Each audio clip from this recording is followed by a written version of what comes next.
আমার বুড়িটা আজকে অনেক দিন পর তার হিজাবটা বের করে সে এখন পরবে। তাকে পরাই দিয়েছি, মাশাআল্লাহ অনেক সুন্দর লাগতেছে। দুই ভাই বোনই এক গাড়ির মধ্যে বসে ফারহান ফারিস্তাকে দেখে অনেক খুশি, সে হিজাব পরেছে। এইদিকে দুই ভাই বোনই বের হয়েছে ঘুরতে। অল্প একটু পরার পরে সে হিজাবটা খুলে দিয়েছে আমার কাছে। এসে পাট ক্ষেতের মধ্যে দুই ভাই বোনই দুষ্টুমি করতেছে। ফারহান আর ফারিস্তা সারাদিনই দুষ্টুমি করে। ইদারিং ফারিস্তার দুষ্টুমিটা একটু বেড়ে গিয়েছে, যেমন সারাক্ষণই শুধু শুধু কান্না করে আর জেদ করে। জানি না কেন এমন করতেছে।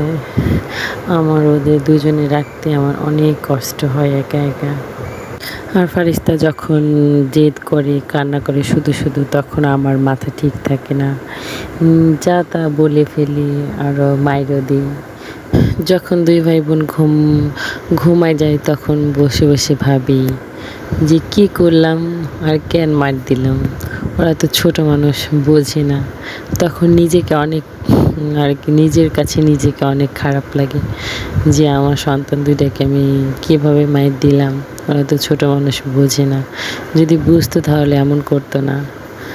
একটা কথা কি, একটা মা যখন দুইটা বাচ্চা একা একা রাখে, সারাদিন সব কাজ একা একাই করে, তখন মনে হয় মায়েদের রাগটা আর কি কন্ট্রোল করতে পারে না। আমার অবস্থা হয়েছে তাই।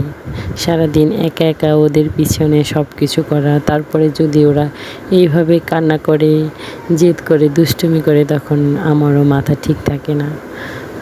তাই তো যখন নামাজে বসি আল্লাহর কাছে একটা জিনিসই চাই, যে আল্লাহ তুমি আমার এমন পরিমাণে ধৈর্য দাও যে ওদের আমি ঠিকঠাক মতো মানুষ করতে পারি, যেন ওরা যতই কান্না করুক, জেদ করুক, আমি যেন ওদের কখনো মাইর না দিই, ওদের বকা না দিই, এই কথাই বলি। কিন্তু তারপরেও জানি না এত ধৈর্য কেন কম হইল। যখন ফারহান ফারিস্তা ঘুমায় তখন ওদের তাকিয়ে তাকিয়ে দেখি যে ওদের চেহারাটা কতই না নিষ্পাপ, ওরা তো কিছুই বোঝে না। আল্লাহ আমার একটু বেশি ধৈর্য দিক।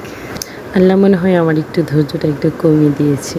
ওরা কান্না করলে, দুষ্টুমি করলে আমি ওদের উপরে চিল্লাচিল্লি করি একটু বেশি। যাই হোক, যা বললাম এটাই হচ্ছে মায়েদের কথা মনে হয়। কারণ সব বাচ্চারাই দুষ্টুমি করে, কান্নাকাটি করে। তার মধ্যে ফারহান ফারিস্তা আমার একটু বেশি কান্নাকাটি করে, কারণ ওরা কান্নাকাটি দুইজন যখন করে তখন দুইজনই করে। তখন তো আমি একা একা সামলাতে পারি না, এই জন্য আর কি ওদের তখন মাইরও দেই, আমিও বিরক্ত হয়ে যাই। এই জন্য মনে হয় একটু ধৈর্যটা একটু কম। আসল কথা হচ্ছে, আমার যদি একটা হেল্পিং হ্যান্ড থাকতো তাহলে এতটা অধৈর্য হয়েও যাইতাম না, ওদের মাইরও দিতাম না, ওরা এত পরিমাণে কান্নাও করতো না, এত পরিমাণে দুষ্টুমিও করতো না। যাই হোক, ফারহান ফারিস্তাকে নিয়ে ছোটোবেলা থেকেই অনেক কষ্ট করতেছি। বড় হলে সব কষ্টই ভুলে যাব, এই কষ্টগুলো মনে থাকবে না। ভিডিওটা কেমন লাগলো সবাই কমেন্টে জানাবেন। ফারহান ফারিস্তার জন্য দোয়া করবেন। আল্লাহ হাফেজ।